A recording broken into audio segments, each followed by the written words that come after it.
It's okay to hate your parents. It really is. Since I was 8 years old, my mom forced me to go around our neighborhood and ask if I could do any of their house chores, like scrubbing floors or mowing the lawn to earn some money. But what monster sends their 10-year-old daughter alone into the houses of strangers? And second, all the money I earned, my mom took away from me again. The creepiest experience was this very old woman who I think had Alzheimer's. I cleaned her whole house once every month, but one time, her front door was open, which was strange. I entered and said, "Hello?" "I'm upstairs. Please help me." Her voice was coming from the bedroom, so I went there. She was laying on her bed and looked distressed. "Someone is under my bed. A man came into the room and crawled under my bed. I tried to stand up, but he always grabs my leg until it hurts so much that I have to lay back down." I looked at her ankle and saw that it was covered in bruises, as if the hand of a strong man had grabbed it with all of its strength. It was so creepy, I freaked out and ran outside screaming. When I got back home, my mom asked, "Why aren't you working?" "There's a man hiding under the old woman's bed." My mom didn't care and said, "You either come back with your salary or you'll sleep on the street tonight." It was winter and I needed a warm place to sleep, so I did go back into the old woman's house, but instead of cleaning it, I just stole some money out of her wallet. The following month, I had to go back to her house, but this time I could sense a foul smell coming from inside, and nobody opened the door when I knocked. I told my mom about it, and she said, "The old woman is dead. We can rob her house." Well, that's what we did, even though I stayed far away from the old woman's bedroom. By now, you probably have an idea how reckless my mom was. She also knew someone working at a blood donation center, so once every 2 months, she sends me over there to have my blood drawn. In return, I was paid $50, which of course I had to give to my mom. It's completely illegal for young kids to donate blood, by the way. Oh, and if you wonder why I helped my mom rob the old woman's house, it's because I was a child. Had I refused, my mom would have punished me so badly. Her favorite punishment was to make me move into the garage for a few days. There I would have no blanket or heating, and it got so cold during winter that I either had to exercise throughout the night to keep myself warm or suffer severe hypothermia. My teachers realized that my life at home wasn't normal when I came to school with a bald head. The teacher asked, "What had happened?" "Oh, my mom cut off my hair to sell it." To me, that explanation made perfect sense. I thought that all mothers use their daughters to make money, but my teacher seemed disturbed by my response and invited my mom into school. "How selfish are you to sell your own daughter's hair?" Well, my mom is a professional liar and responded, "It's true. I did sell my daughter's hair, but only because we couldn't afford the heating in our house anymore and it was so cold. I would have sold my own hair, but it's too short." My mom started crying, and my teacher felt so bad for her that she said, "I'm sorry to hear that. Would you be okay if I paid for your heating for the rest of this winter?" Of course, my mom accepted the offer, and worse, on her way back home, she said, "You have cancer." "What, Mom?" "You have cancer, and we need donations to pay for your medical bills." That's how my mom's biggest scam to date started. First, she forbid me from eating anything other than salad. She claimed that salad was healthier than other food, but I know she only did it so I got skinnier and looked more like a sick cancer patient. Then, she made me walk around the neighborhood with my bald head, so neighbors would ask me what's wrong. "I have cancer and I'm doing chemotherapy," I had to respond. "Oh no, you poor little thing." Then I would tell them how my treatment cost so much money that my mom couldn't even afford groceries anymore.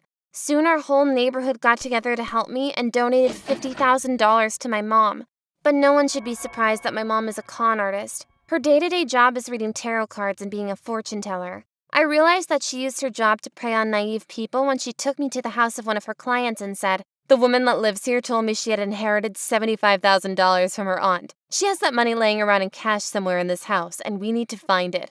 "What if she wakes up?" My mom pulled out a crowbar and said, "Don't worry, I will take care of her then. But I don't want anyone to get hurt. Help me or you will sleep in the garage again." That was the moment when, for the first time in my life, I defied my mom's order. "No, I will no longer help you commit crimes. And if you threaten me once more, I will call the police and tell them that you forced me to pretend I have cancer to get donations. You will go to prison for fraud." My mom's reaction was terrifying. A big grin appeared on her face as she said, "You can't get away from me. I'm your mother." I noticed her hand sliding back into her bag, probably to pull out the crowbar and knock me out. In a split second, I turned around and ran away. My mom was crazy, but I had nowhere else to go but home, so I put a lock on the garage door to prevent my mother from entering and laid down to sleep. My mom came home a few hours later while singing out of joy, which meant that she had successfully broken into that house and stolen the money. She knocked on my door and said, "I know you're in there, but you can only hide from me for so long." Then, to force me to come out, she used a garden hose and sprayed water under the door into the garage. Soon it was flooded, and because it was winter, I got cold very quick.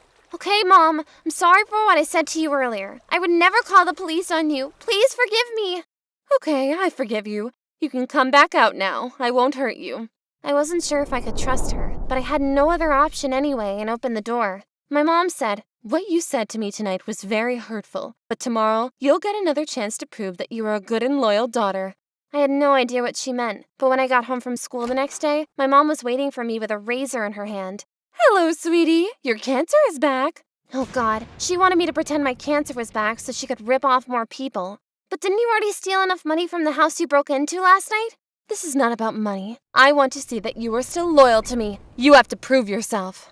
My mom lost her patience, pulled me towards her, and forcefully shaved off my hair. I started crying when I saw it falling down in front of me because I knew it would take years to grow back again. And this time, my mom took things even further. She invited our extended family to our house and pulled off a grand show.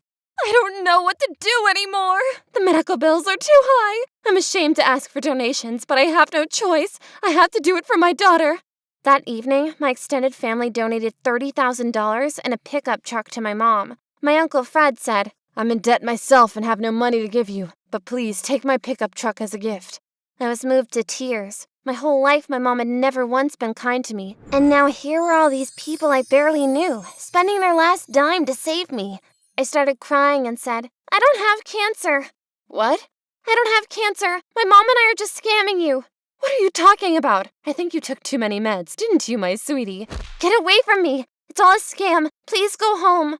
My uncle was the first to raise his voice and screamed, "I knew you didn't change. I don't care that you were my sister. You are dead to me."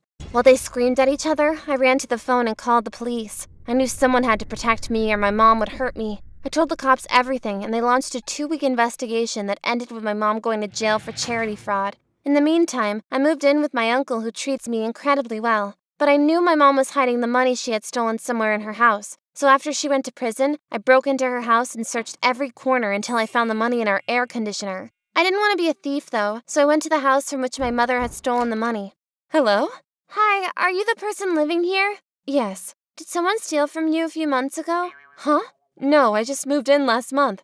"Oh, so the previous owner moved out?" "No, it's tragic. The woman that lived here before got robbed, and the thief overwhelmed her with a crowbar. She was injured and brought to a hospital, but didn't make it." "Oh my God, what had my mom done?" I felt sick to my stomach and didn't ask any further questions. I've now decided to keep the money my mom stole and use it for my college one day.